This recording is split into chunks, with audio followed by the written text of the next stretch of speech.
참으로 충격적인 경기였습니다. 클린스만 감독이 이끄는 대한민국 축구팀은 말레이시아에 고전하다가 3대3으로 비기는 예상하지 못한 결과를 끌어냈습니다.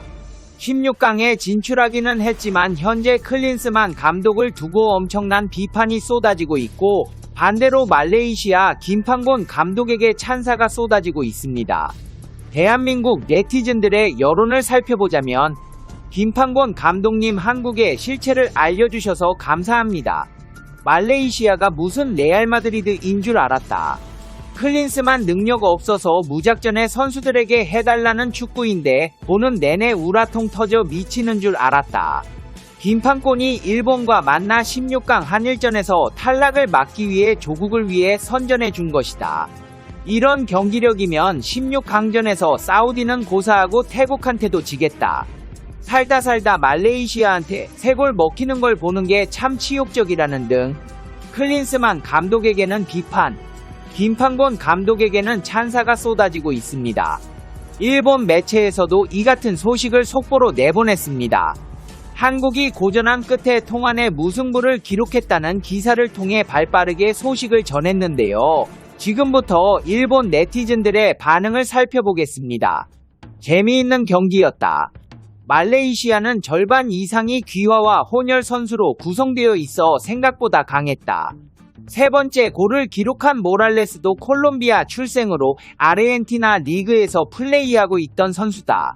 동남아시아 나라들도 힘을 쏟아왔고 옛날처럼 두 자릿수 득점이라든지 많은 골 차이가 나는 경기는 이미 어려운 수준에 이르고 있다는 인상을 받았다. 아시안컵은 무섭다. 말레이시아 엄청 노력했네. 마지막 장면이라든지 엄청 좋은 느낌이었고 뜨거워지는 경기였어. 무승부지만 무승부 이상의 가치가 있는 경기였다고 생각합니다. 한일전도 보고 싶었지만 바레인도 방심할 수 없기 때문에 기대된다. 재미있었다.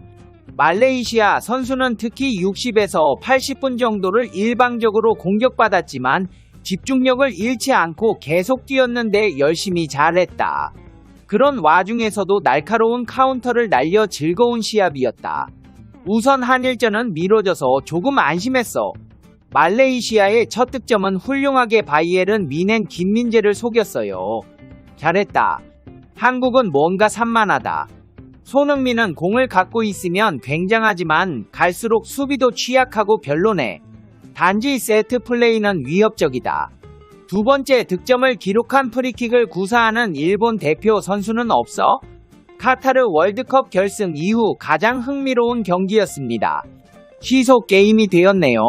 양팀 순위 차이가 꽤 많이 나는데 말레이시아는 잘 싸워주었다고 생각합니다. 반대로 한국은 앞으로 불안하네요. 자랑하고 있는 S급 선수를 쉬게 할 수도 없었고 사우디전은 매우 힘들겠군요. 완전한 원정 경기가 될 것이고 사우디는 아르헨티나를 이겼을 때의 멤버도 있어요. 그 당시 사우디의 실력으로 오면 한국은 틀림없이 진다고 생각해요. 한국도 말레이시아도 양쪽 다 레벨이 높아요. 재미있는 경기였습니다. 말레이시아의 공격수는 작지만 파워풀하고 귀화 선수도 많습니다. 한국이 무승부를 목표로 했다고 말하는 사람이 있지만 그건 아니에요. 한국이 그 정도 실력은 안 됩니다. 아시안컵은 일본이 아시아 최강인 것을 전세계 축구 팬들에게 보여주는 대회입니다. 2위는 허용되지 않습니다. 한국은 이란에 약하지 않습니까? 어떻게 B클럽에 소속된 선수가 한국에는 이렇게 많이 있을까?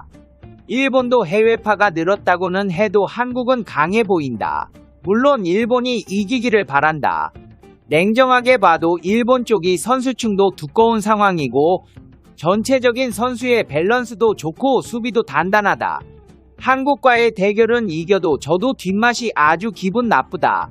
여러가지 의견은 있다고 생각하지만 상대를 가리지 않고 눈앞에 상대를 쓰러뜨려 갈 뿐이라고 생각합니다. 월드컵만 보더라도 강한 나라의 연전은 당연한 일이고 원정이나 일정에 불리함은 있을지도 모르지만 이러한 상황에서도 우승하는 일본이 보고 싶습니다. 부상만은 조심해서 이기고 싶어요. 한국과의 대결을 정말 원했습니다. 16강에서 대전해 주었으면 했습니다. 한국은 플레이에 태권도를 접목한 거친 축구로 일본 선수의 부상이 걱정입니다만 빨리 대전하는 것도 좋았겠네요. 일본이 대학이 껄끄러운 중동 국가와의 대전보다 좋을지도 몰랐겠습니다. 한국이 1위로 통과해 오는 경기에서 일본과 대전을 하는 편이 제일 좋았겠다고 생각하지만 개인적으로는 어쨌든 한국전은 하고 싶기 때문에 16강에서 마주치는 것은 껄끄러웠겠지만 일본이라면 이길 가능성 높았다.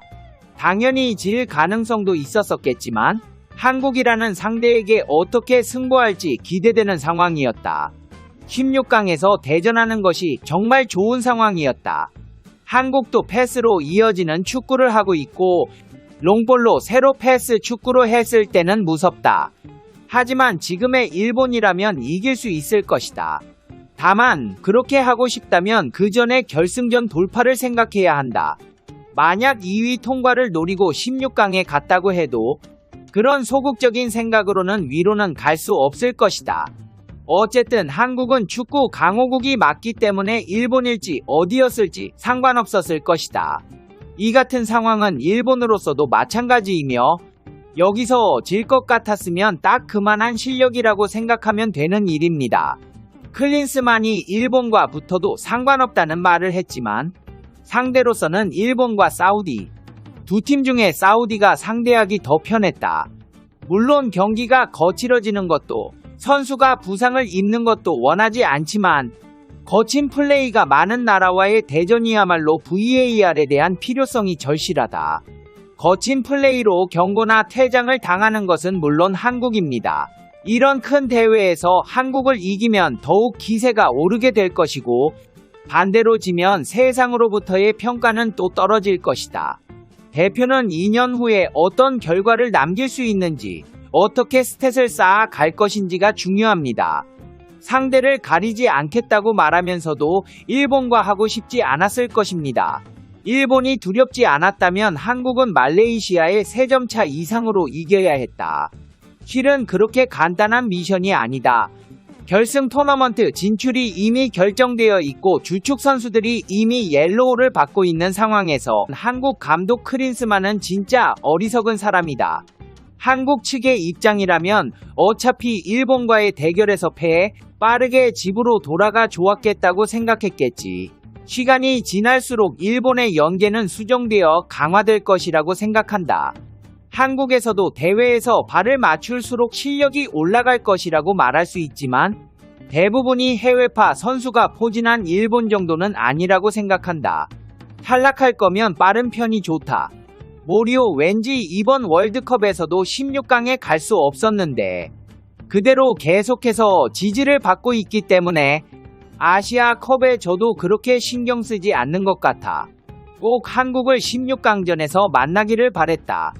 한국을 이기고 기세를 타서 8강에서 강호 이란을 쓰러뜨리고 준결승에서는 개최국이며 전에 결승에서 패한 카타르를 쓰러뜨리고 결승에서 이라크를 이기고 우승하는 것이 최고의 시나리오가 아닌가? 물론 한국의 손흥민, 황희찬, 조규성의 공격진은 위협이라고 생각합니다. 프리미어 리그에서 10득점 이상을 기록하고 있는 2명이니까요. 하지만 선수층이 얇은 느낌, 결승까지 많은 경기가 있습니다. 아마도 이라크, 카타르, 이란과 싸워 이겨야 할 것입니다. 상당히 허들이 높기 때문에 로테이션 하기 어렵겠지요. 일본은 의외로 한국보다는 허들이 낮은 느낌이 들기는 합니다. 게다가 일본은 로테이션을 전제로 스쿼드를 짜고 있다고 생각하므로 결승까지 선발은 4경기 정도만 운용할 듯 합니다. 아시아컵도 물론 중요하지만 유럽에서는 리그 경기 중이기도 하고 챔피언스 리그가 있으므로 부상을 당하지 않는 것이 전제라고 생각하기 때문에 무리는 안 되겠지요. 아시아내라면 한국도 물론 우승을 목표로 한다고는 생각하지만 결승에 대해서 이야기하는 것은 아직 빠르고 일본이 아니어도 결승에 온다면 어디에서나 강한 팀과 싸운다고 생각한다. 한판 승부이기 때문에 승패는 모르지만 종합적으로 본다면 지금 현재 스쿼드는 일본 쪽이 위라고 생각한다. 선수층의 두께라면 일본이지만 절대적이라고 할 수 있을 정도의 차이는 없다. 대회에 거는 동기부여가 좌우할 것 같다. 유럽파는 골치 아프다고 생각하는 사람도 있겠지만 대표로 선정된 이상 대회 중 100% 대체에 집중하지 않는다면 잡힐 수도 있겠지. 지금의 일본 대표의 수준이라면 문제 없다고 믿고 있지만 아시아컵에서 일본과 한국이 순차적으로 1위를 벗어나면 결승 토너먼트에서 만나게 되기 때문에 만나게 된다면 결승전이다. 한국은 이란이라는 강호를 만나는데 이란의 산을 넘을 수 있을지 모르겠다. 한국을 직접 무찌르고 우승하게 되면 향후 몇 년간은 일본이 명실상부 모두 아시아 최강이라는 업적을 쌓을 수 있으니 꼭 실현해 주었으면 좋겠네요. 월드컵을 우승하겠다고 말하기 전에 먼저 아시아컵을 잡자. 한국 마음대로 일본을 라이벌로 취급하는 것을 그만둘 수 있을까요? 원래 한국은 선수층이 너무 얇아서 결승 토너먼트에 약합니다. 대결에도 선수층의 두께는 일본이 우위에 있기 때문에 선수층의 두께도 하나의 힘의 요소라고 생각합니다.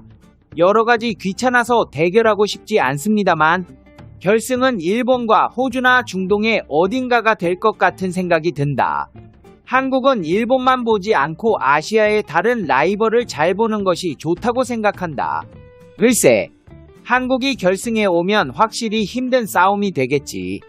한국은 특히 공격수 선수가 무서워서 거기를 제대로 막는다면 순조롭게 일본이 이길 것이라고 생각하지만 손흥민이 출전하는 한국의 일본은 한 번도 이긴 적이 없기 때문에 오랜만에 한일전이 정말 기대되는 상황이었다.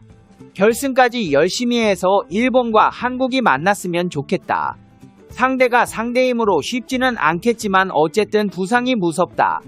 부상당하는 일이 없도록 충분히 조심해 주었으면 한다. 지금까지 한국 축구를 바라보는 일본인들의 댓글을 알아봤습니다.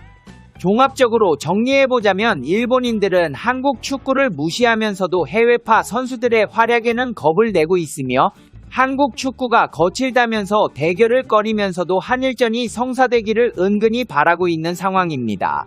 과연 이번 아시안컵에서 한국 축구는 일본을 꺾고 우승을 차지하게 될지 귀추가 주목되고 있습니다. 페페TV 시청자 여러분은 어떻게 생각하세요? 페페TV는 여러분의 생각이 궁금합니다. 댓글로 여러분의 생각을 남겨주세요. 여러분, 행복한 일은 매일 있습니다. 아무도 당신에게 상처 줄 자격이 없습니다. 다른 사람들이 아무렇게나 던지는 말에 상처받지 말고 오늘도 세상에서 가장 소중한 당신에게 잘해주기로 약속해요. 가장 큰 성공은 행복한 당신입니다. 그럼 다음 영상에서 봬요. 안녕.